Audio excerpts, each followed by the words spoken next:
Hola, ¿qué tal? Gracias por estar conectados con Focus Noticias. Bienvenidos a Café Jurídico, el podcast de Focus Noticias todos los sábados a las 12 del día en www.focusnoticias.com y en todas nuestras redes sociales. Hoy para hablar de un tema muy interesante de la física forense nos acompaña el doctor Javier Castiblanco Beltrán, físico forense de la Universidad Pedagógica de Colombia, también especializado en temas de sistemas de información y también especialista en investigación de accidentes de tránsito con más de 19 años de experiencia en la Fiscalía General de la Nación, en la Defensoría del Pueblo y también a nivel internacional. Doctor Javier, ¿qué tal? Bienvenido. ¿Cómo es eso de la física forense?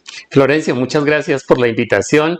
¿Qué es la física forense? La física forense es una disciplina de las ciencias forenses basado en los métodos y en los principios físicos que me permiten realizar una reconstrucción y analizar un evento donde hay cuerpos que interaccionan y que como resultado de esta interacción hay un flujo o un intercambio de energía y que es necesario investigarlo judicialmente.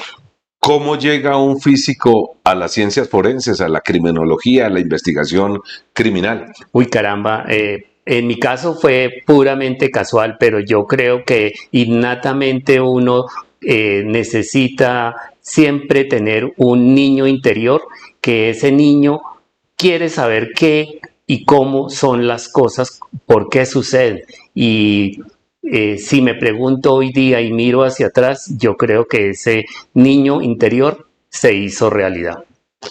¿Hace cuánto ingresó a trabajar con las ciencias forenses desde el punto de vista de la física? Desde 1993, más exactamente en mayo, me vinculé y empecé a trabajar con ciencias forenses. Bueno, ¿en qué temas se practica en Colombia y en el mundo la física forense? Uy, caramba, la física forense tiene muchísimas aplicaciones. Tiene aplicaciones en la balística, tiene aplicaciones en eventos donde hay movimiento, como por ejemplo los accidentes de tránsito, los accidentes náuticos, incluso, digamos, en personas que de pronto tienen una confrontación o de pronto personas que de pronto se agreden. Todo eso se puede explicar con la física forense. Por ejemplo, en un caso práctico, en una pelea, en una riña. En una riña hemos tenido casos donde, incluso no necesariamente una riña, hemos tenido casos donde personas en estado de embriaguez se abrazan y uno es más grande que el otro y cae encima. Y de pronto cae mal y de pronto pierde la vida. Entonces hemos encontrado explicación por qué desde una altura tan baja pierde la vida, y entonces nos hemos dado cuenta que se debe a la rotación en torno a los pies y adquiere el cuerpo un movimiento, y ese movimiento puede ser explicado mediante las ciencias físicas. ¿Cómo es esa relación de la física forense y la criminalística? Uy, caramba, lo que pasa es que la criminalística tiene 7 principios básicos, y esos principios básicos tal vez la ciencia que mejor los aplica en las ciencias forenses es justamente la física forense. Entonces hay un principio de uso, un principio de intercambio, y cuando nosotros estudiamos todos esos principios nos damos cuenta efectivamente que aquí los aplicamos casi todos. Un caso, cuénteme un caso que le haya marcado, que usted diga, este es un caso hito donde se utilizó la física forense para esclarecer un caso criminal. Uy, caramba, un caso de física que fue para mí personalmente muy importante, es un hecho donde hay un escrito de acusación contra una persona que es cogida porque es llevada al estrado judicial porque la encontraron cerca a unos rollos de cobre que habían sido hurtados, y esos rollos pesaban por el orden de 550 kilos. Y él paró con su vehículo, no sé a qué, justo en ese sitio, y pensaron que era la persona que se iba a llevar esos rollos. Y después de demostrar físicamente que así practicara peso muerto, era imposible que él hubiese podido subir ese rollo de cobre al vehículo. Incluso logramos demostrar que el vehículo no estaba capacitado ni siquiera para resistir ese peso de ese calibre. Y entonces, si no hubiese sido por esta prueba de orden físico, esta persona hubiese sido condenada. Doctor, el tema de la física forense también está relacionada con la balística. ¿Cómo se utiliza la física forense en temas donde se utilicen armas de fuego en casos de homicidios y otro tipo de heridas? Claro. Digamos, esta es otra de las aplicaciones. En balística forense también encontramos una aplicación muy directa de la física forense. Por ejemplo, el físico forense es la persona que mejor explica los residuos de disparo. El físico forense puede explicar también la trayectoria y vuelo de un proyectil.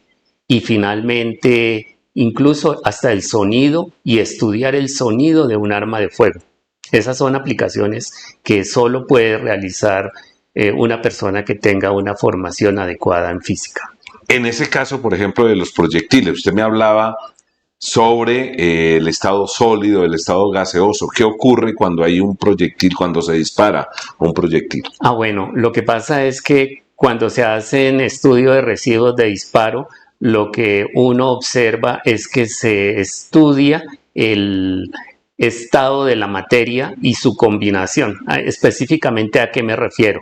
Cuando hay un disparo, el interior de una vainilla logra perfectamente 3200 grados centígrados y el tiempo que tarda en llegar a esa temperatura no está más allá de los 7 o 8 milisegundos. Entonces, la materia pasa prácticamente en ese tiempo de sólido a gaseoso.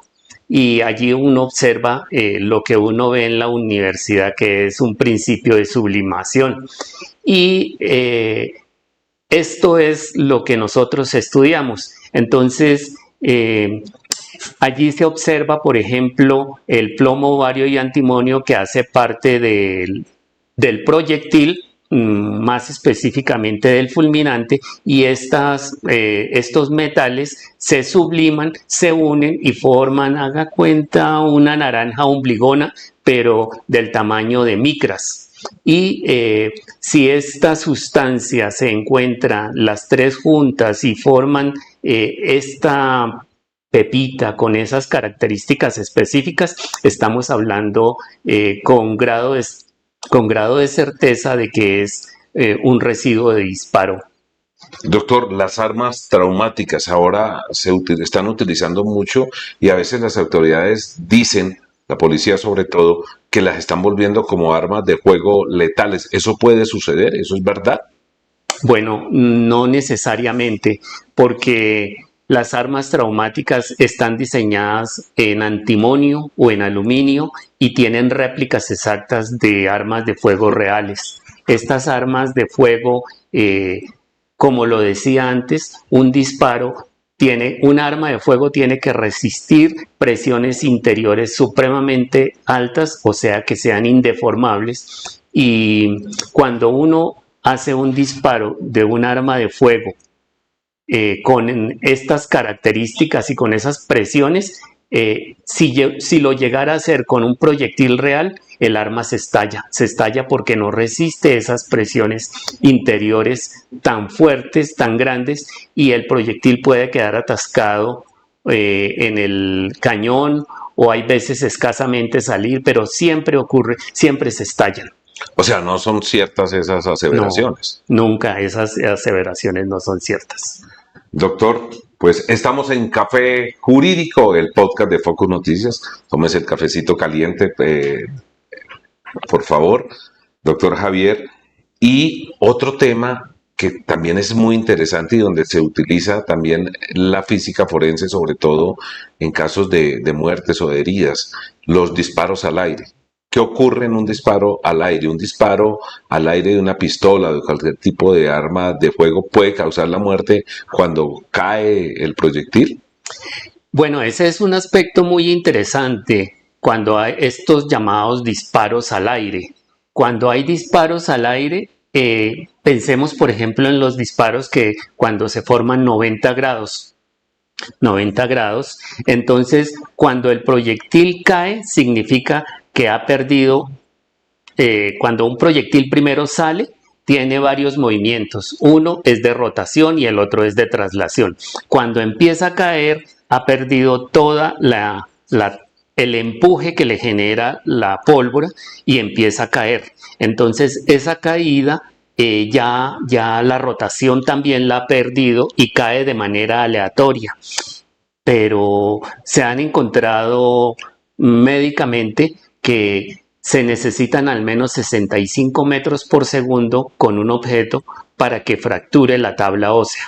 Y eh, entonces, por ejemplo, en el caso de los 9 milímetros, perfectamente un proyectil en caída libre puede alcanzar estas velocidades. Entonces es muy normal encontrar este tipo de lesiones y muertes por proyectiles en caída libre. O sea, sí puede ocurrir. O sea, una persona dispara al aire, a la caída del proyectil, le cae en la cabeza o en otra parte del cuerpo, sobre todo en la cabeza, y lo puede matar.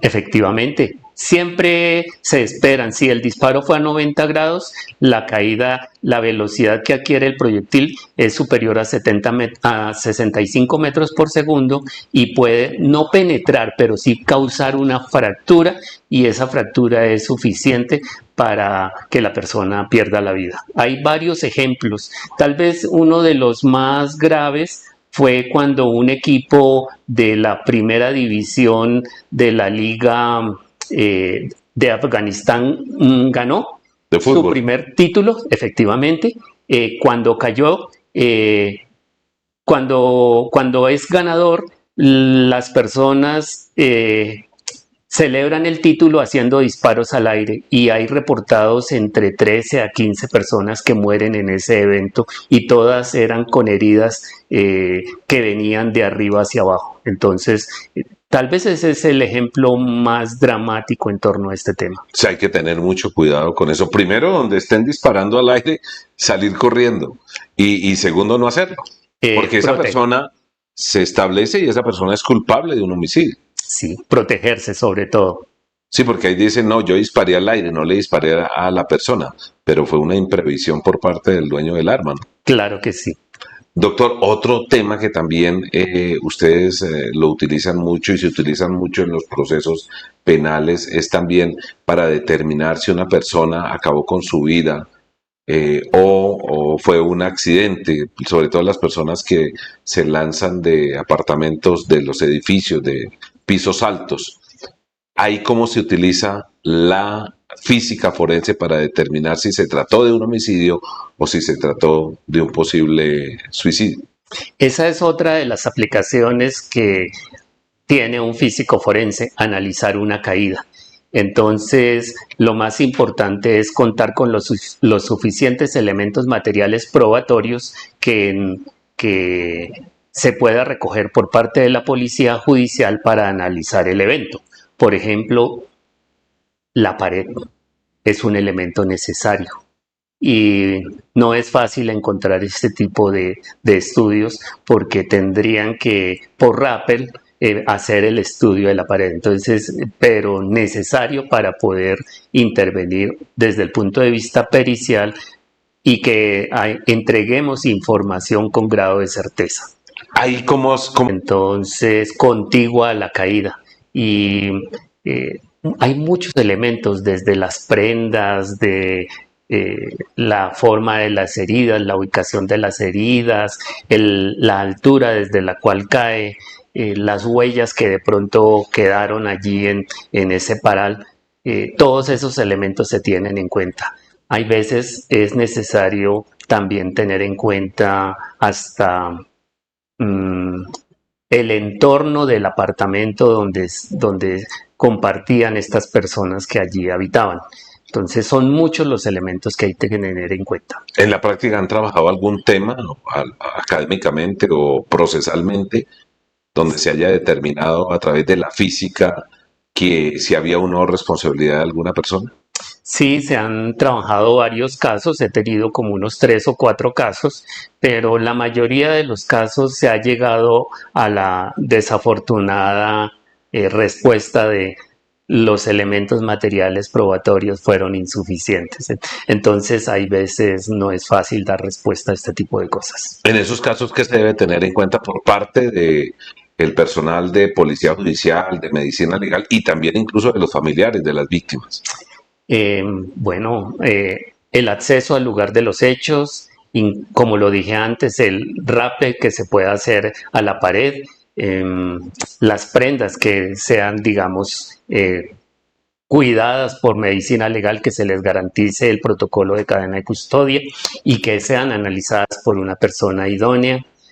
Todo esto debe ser documentado y para esta información entregada a un físico forense. Bueno, en accidentes de tránsito, ¿cómo están utilizando ustedes la física forense? A ver, la física forense se utiliza en accidentes de tránsito, en especial para identificar si el hecho era previsible. A la final, uno hace un cálculo de velocidad, pero la palabra clave al final es el hecho era evitable. Entonces, esa evitabilidad es lo importante, porque es que, por ejemplo, si yo voy en una curva y no conozco el sitio, entonces, y meto en mi vehículo una llanta y el vehículo pierde el control, puede suceder algo, pero allí la velocidad no es importante. Lo importante es a la velocidad que yo iba, podía detectar la presencia del hueco sobre la vía, de tal manera que me permita analizar esa pregunta clave. ¿Era evitable? Eso se utiliza, digamos, en la práctica para determinar la responsabilidad o no de un conductor o de otro conductor o de la víctima. Sí, en este aspecto sí se está trabajando de manera adecuada en Colombia por parte de las entidades que tienen, por ejemplo, me refiero específicamente al Instituto de Medicina Legal o el mismo CTI, lo están haciendo de manera correcta. ¿Cómo se puede determinar, por ejemplo, si dos carros se chocan? Primero, ¿de quién es la culpa? Y segundo, ¿a qué velocidad iba cada uno? Hay muchas técnicas que se analizan en estos casos. Por ejemplo, lo primero es analizar correctamente los elementos materiales probatorios antes de ir directamente a analizar el caso. Entonces he encontrado casos donde una huella no pertenece a una llanta, entonces no es hagamos el caso, resolvámoslo, sino primero verifiquemos que esos elementos materiales probatorios se correspondan a ese evento, porque hay veces justamente se comete ese error de responder sin analizar todos esos elementos materiales probatorios. También en casos de atentados, en casos de inclusive de enfrentamientos. Conocimos el otro día un caso de un conductor que al parecer había cerrado a un motociclista, el motociclista lo alcanza y cuando los dos iban armados, el motociclista saca un arma de fuego, el conductor también, y ahí no se sabía, uno muere el motociclista, el otro queda herido, pero en el juicio se estaba determinando cuál de los dos había disparado primero. Se puede, con las pericias, con la física forense, con otros datos de investigación, determinar, en ese caso, el vidrio ha cerrado, el vidrio del carro. Se puede determinar quién disparó primero. Sí, se puede determinar qué se hace en estos casos. Lo que se hace es estudiar cuando un proyectil impacta contra un vidrio, deja un cráter. Y ese cráter está en la salida del proyectil. Entonces, lo primero que uno hace es estudiar dónde está el cráter. Entonces, si es para la trayectoria generada por el conductor, entonces el cráter está en la zona opuesta, o sea, en la parte de afuera. Si es para la persona que dispara de afuera hacia adentro, entonces estaría al interior del vehículo. Y los proyectiles en vidrios de seguridad, los proyectiles en vidrios de seguridad dejan algo que nosotros denominamos fracturas radiales y fracturas concéntricas. Entonces esas fracturas radiales son como los rayitos que nosotros vemos cuando dibujamos al sol. Y esas fracturas radiales se dibujan alrededor del orificio de entrada, pero digamos, esas fracturas se interponen o finalizan cuando hay una fractura que ya ha sucedido. Entonces es muy fácil establecer cuál fue el primer disparo. Entonces no es sino buscar, identificar cuál es la trayectoria que le corresponde a cada uno y ver dónde están interceptadas esas fracturas radiales. O sea, los vestigios que queda del disparo, ahí marca como una especie de telaraña más o menos, ¿cierto? Y ahí se conoce ahí quién disparó primero o quién disparó de segundo, dependiendo de cuál de esas telarañas corta la otra, para explicarla de una forma más sencilla. Efectivamente, es la mejor manera de explicarlo. Y ahí se conoce. Interesante lo de la física forense, doctor Javier, porque realmente se está utilizando mucho hoy en día en temas de balística, en temas de accidentes de tránsito, y usted que es uno de los más expertos en estos temas. Otro tema que hablábamos cuando estamos preparando el podcast es el tema de las manchas de sangre. ¿Cómo se utiliza allí también la física forense? Bueno, cuando a nosotros nos piden realizar una reconstrucción de un evento o la posición de una víctima versus un victimario, uno tiene que siempre basarse en elementos objetivos. Y uno de los elementos objetivos en un evento o cuando se utilizan armas de fuego y que siempre quedan son las manchas de sangre, esas que caen como resultado del paso del proyectil. Entonces nosotros utilizamos su forma, cómo cae, cómo se distribuye en torno a una zona específica. Entonces eso nos sirve y tal vez es el elemento básico para establecer con precisión y con certeza la posición de una víctima al momento de un hecho cualquiera. Muy interesante lo de la física. ¿Dónde más la están utilizando, además de todos los temas penales? La física es un elemento básico. Hoy día se utiliza. Lo que pasa es que la física tiene aplicaciones grandísimas, desde electromagnetismo, en la termodinámica, y tal vez, por decirte algo, la termodinámica es una de las aplicaciones de una huella de frenada. ¿Por qué? Porque se genera calor.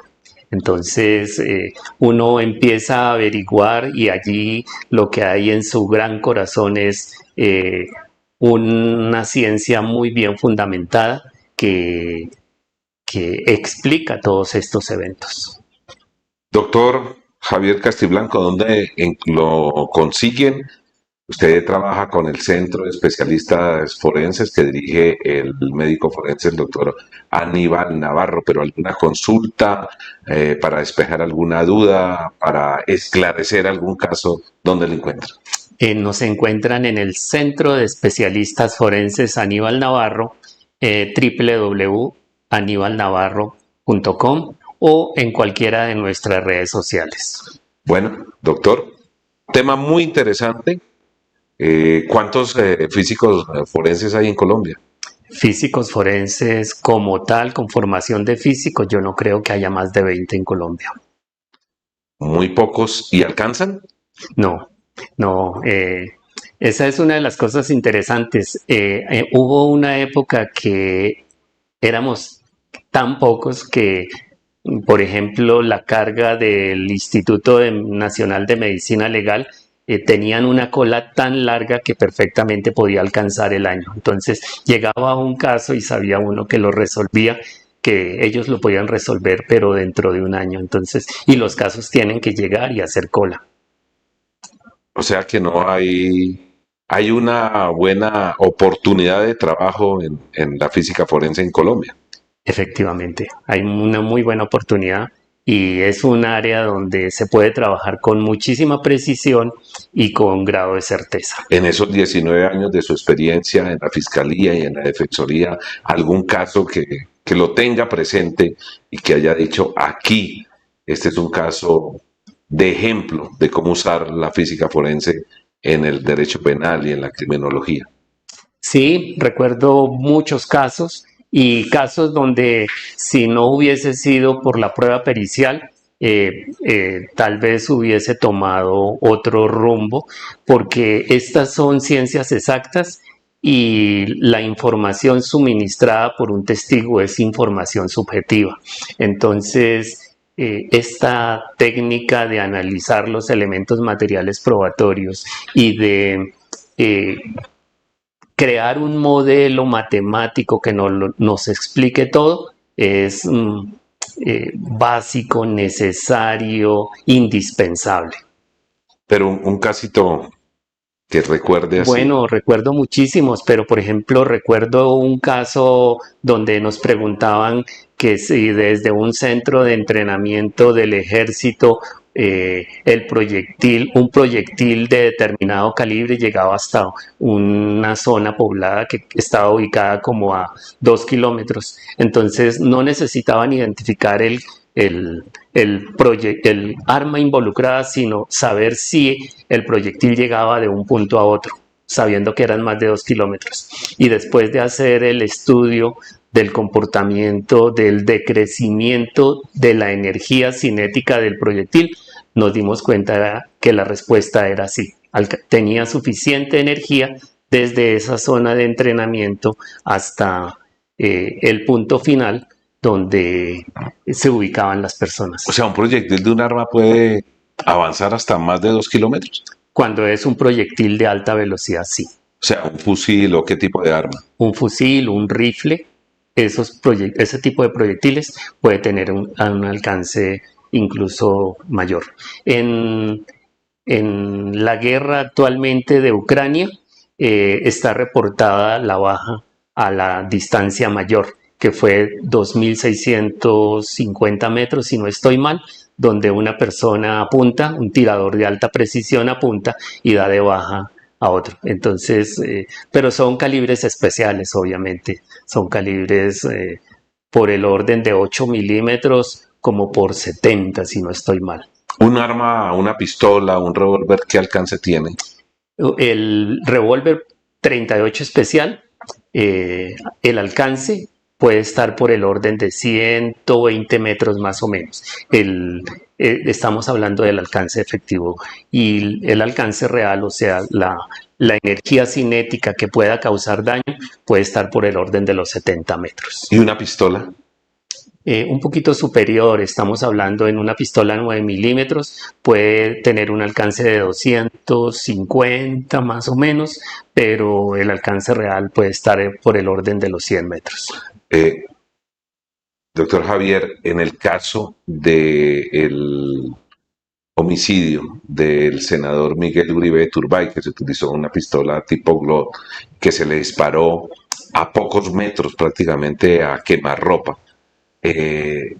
Hablábamos de eso, que prácticamente fue un milagro de que no lo hubiera asesinado, no hubiera muerto instantáneamente. En esos casos, ¿qué pasa?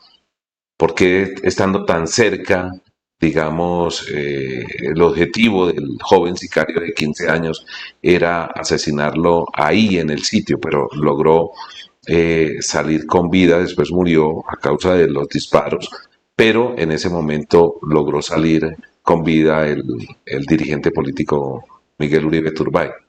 Bueno, hay casos de casos, pero yo empezaría analizando esa arma. Por ejemplo, lo primero que uno tiene que estudiar es el ajuste del arma. Entonces, si el arma es reciente, tiene toda su energía cinética y uno tiene que empezar a preguntarse por qué suceden ciertas cosas. Si el arma es un arma usada, entonces empieza a ocurrir un desgaste al interior del cañón y ese desgaste nos podría dar una mayor explicación en torno a ciertos patrones de lesión. Pero también es necesario pensar en el tipo de munición, no lo sabemos, y para dar respuesta con precisión tiene uno que estudiar muchísimos elementos. Doctor Javier Castiblanco Beltrán, físico forense del Centro de Especialistas Forenses que dirige el doctor Aníbal Navarro. Muchas gracias por estar en Café Jurídico de Focus Noticias. Florencia, muchas gracias por la invitación y los esperamos en el Centro de Especialistas Forenses. Muy interesante el tema, muy interesante la física forense. Doctor Javier, muy amable. Gracias.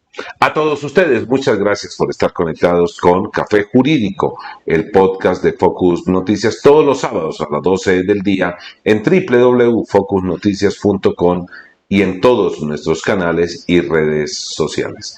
En la producción estuvo Claudia Andrea Sánchez, en la asistencia comercial Ingrid Gerena, en la asistencia de producción David Sánchez. Yo soy Florencio Sánchez y esto es Café Jurídico, el podcast de Focus Noticias. Suscríbanse, activen la campanita y dejen el me gusta. Nos vemos. Chao. Feliz día. Recuerden que en el Centro de Educación y Especialistas Forenses estamos realizando webinars gratuitos cada semana. Se pueden registrar en el número de WhatsApp 318-712-8534. Los esperamos.